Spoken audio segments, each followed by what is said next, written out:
Vous semblez oublier en effet, mes amis, que vous n'êtes que des salariés. C'est-à-dire les êtres les plus vulnérables du monde capitaliste. Des chômeurs en puissance.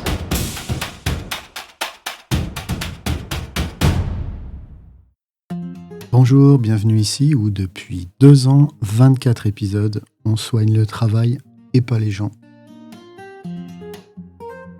Cet anniversaire est aussi l'occasion de faire quelque chose d'un peu particulier, sortir un livre édité dans le prolongement du podcast qui s'appelle « Ce qu'on s'est promis » avec pour sous-titre « Le contrat psychologique et social du travail ». C'est un livre qui reprend un certain nombre de questions que nous avons travaillées ici, mais en les reliant sous le même fil rouge de ce contrat psychologique et social.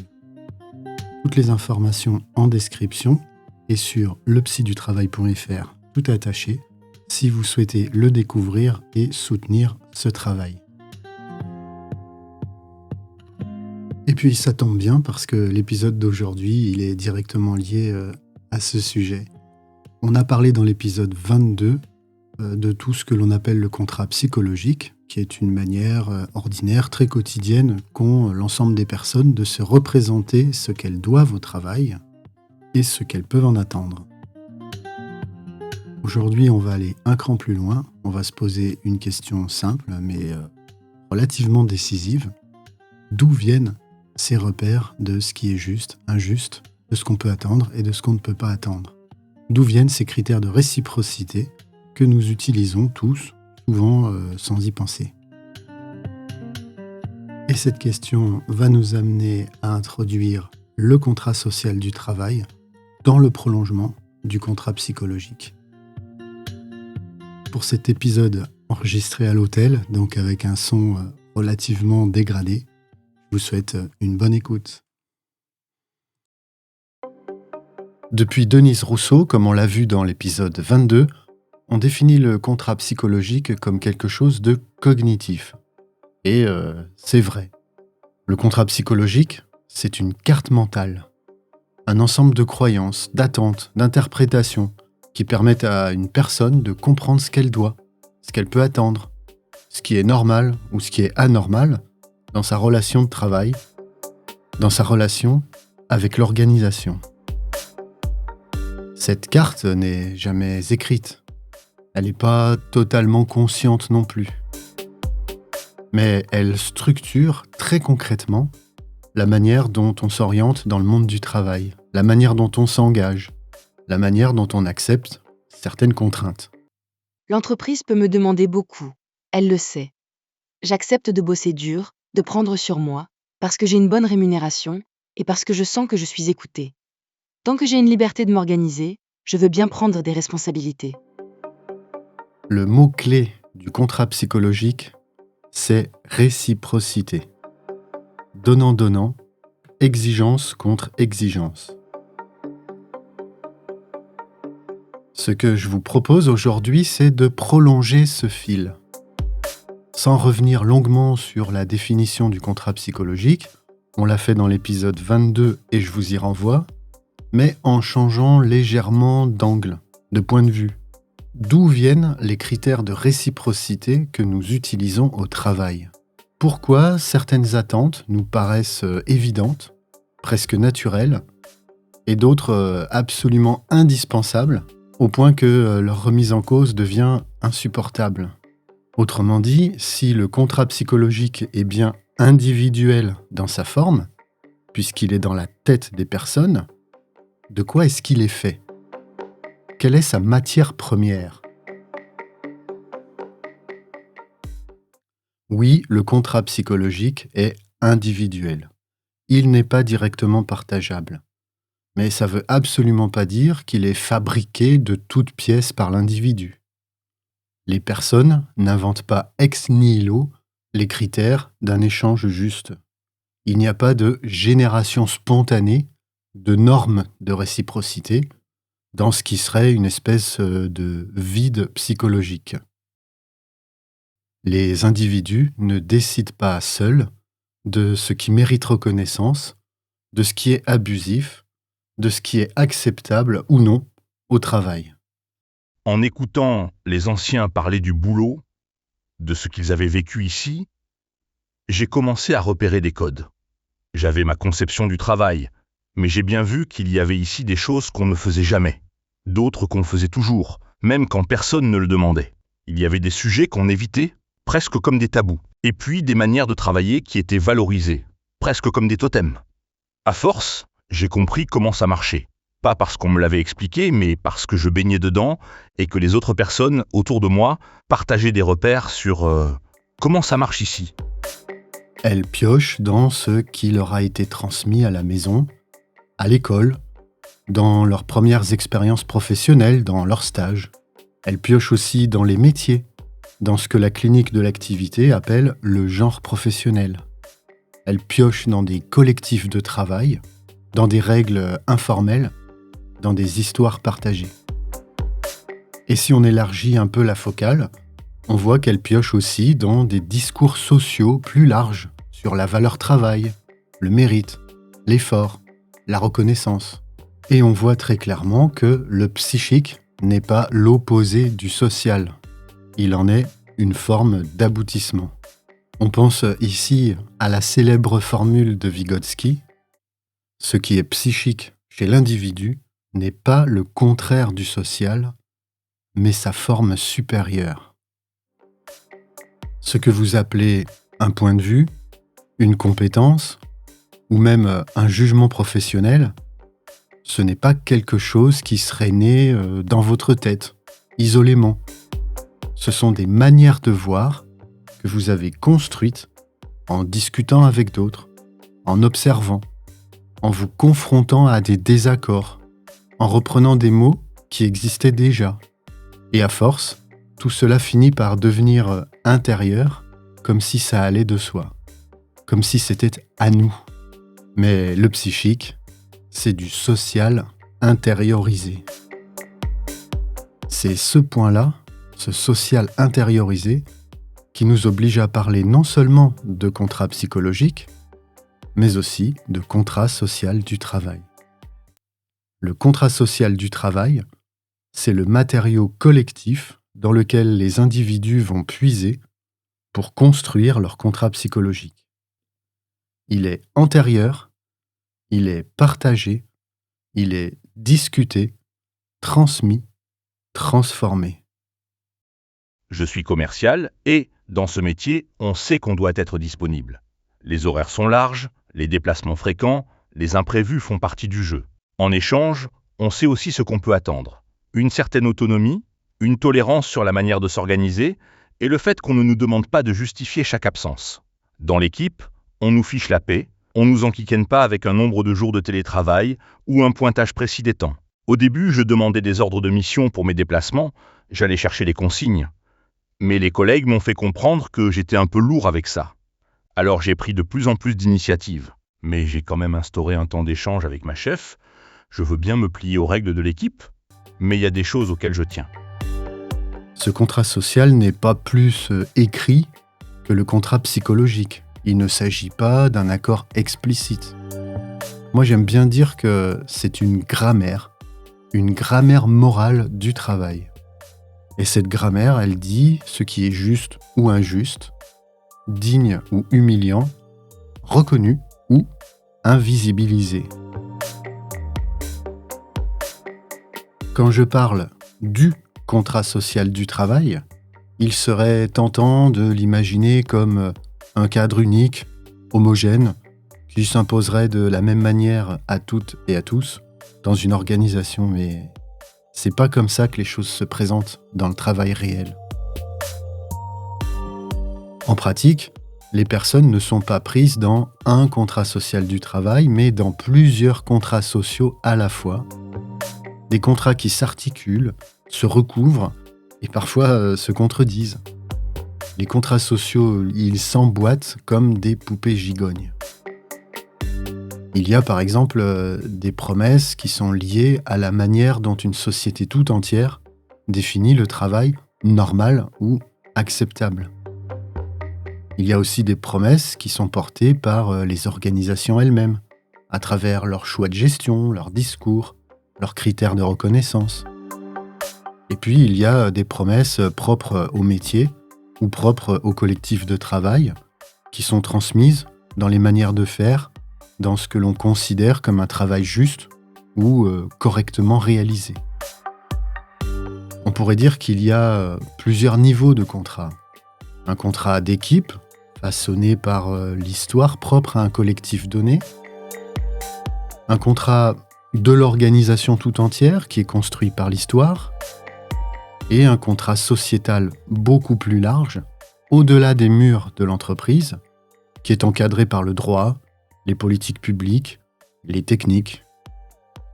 L'intelligence artificielle, par exemple, porte des transformations potentielles de notre contrat social du travail commun. Elle pourrait, dans le futur, redéfinir les attentes réciproques. Qu'est-ce que j'attends de l'entreprise? Qu'est-ce que l'entreprise attend de moi? Dans un nouveau contexte technologique. Encore une fois, ces différents contrats peuvent se contredire, et c'est pas un problème. Les personnes, elles savent naviguer entre eux, elles savent lequel vaut ici, maintenant, elles élaborent des stratégies pour faire tenir tout ça ensemble.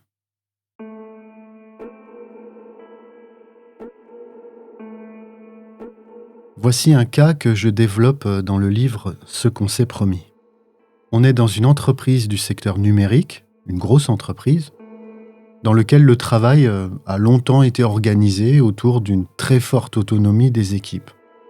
En fait, on y applique les principes de l'agile et jusqu'ici, les cycles de travail étaient relativement stables. Les priorités étaient claires. Les collectifs avaient construit au fil du temps des manières partagées de juger ce qu'était un travail sérieux, fiable, professionnel. Et tout ça était encadré par une feuille de route de développement à long terme, claire, avec des moyens associés. Il existait un contrat social du travail qui était très cohérent. Et en plus, les équipes et la direction partageaient les mêmes critères pour dire ce qui comptait, ce qui valait reconnaissance et ce qui constituait une preuve d'engagement. On n'était pas toujours d'accord pour évaluer une situation, mais on se parlait des mêmes critères. On avait un contrat social du travail aligné entre la direction et les différentes équipes. Puis, la direction a changé à l'issue d'un rachat. La nouvelle équipe dirigeante a instauré un fonctionnement en lean management parce que le contexte économique exigeait plus de réactivité, une meilleure prise en compte des problèmes des clients, et c'était pour elle une condition de survie pour l'entreprise. Elle a mis en place des réunions hebdomadaires, elle a exigé plus de rapidité, elle a fortement relâché l'exigence de qualité, parce qu'il fallait faire vite, il fallait répondre vite. Pour être totalement honnête avec vous, ces décisions étaient rationnelles, légitimes. Elles se justifiaient par la situation de l'entreprise. Mais c'est pas parce que une décision d'organisation est légitime et rationnelle que ça va pas coincer sur le terrain. Et là, ça a beaucoup coincé. Dans ce type de cas, ce qui est intéressant de regarder, c'est pas seulement le changement organisationnel en lui-même. C'est la manière dont les personnes s'aperçoivent, dans leur activité quotidienne, que les règles de la relation de travail ne sont plus les mêmes. Un contrat social du travail, et le changement qu'on peut opérer sur ce contrat social du travail, il se voit dans l'activité. Avant le changement, les contrats sociaux des différents collectifs et ceux de la direction se parlaient. Les mêmes catégories servaient à juger ce qu'étaient des attentes légitimes. Les contrats psychologiques individuels s'étaient construits sur l'idée qu'être fiable signifiait anticiper, travailler proprement, tenir son cycle de développement. Avec l'arrivée d'une nouvelle direction, les catégories d'évaluation ont changé sans transition. Ce n'est pas un simple ajustement de méthode, c'est un autre contrat social du travail pour l'organisation. Les anciennes preuves d'engagement ne valent plus grand-chose. Les anciennes preuves de sérieux deviennent des freins. Il en résulte une forme de sidération générale. On sent que quelque chose a changé, mais ce n'est pas seulement l'organisation, c'est la grammaire de la relation de travail. On ne parle plus la même langue. Ce changement apparaît dans le travail lui-même, dans les rituels managériaux, dans les arbitrages du quotidien, dans les manières d'éviter certaines situations.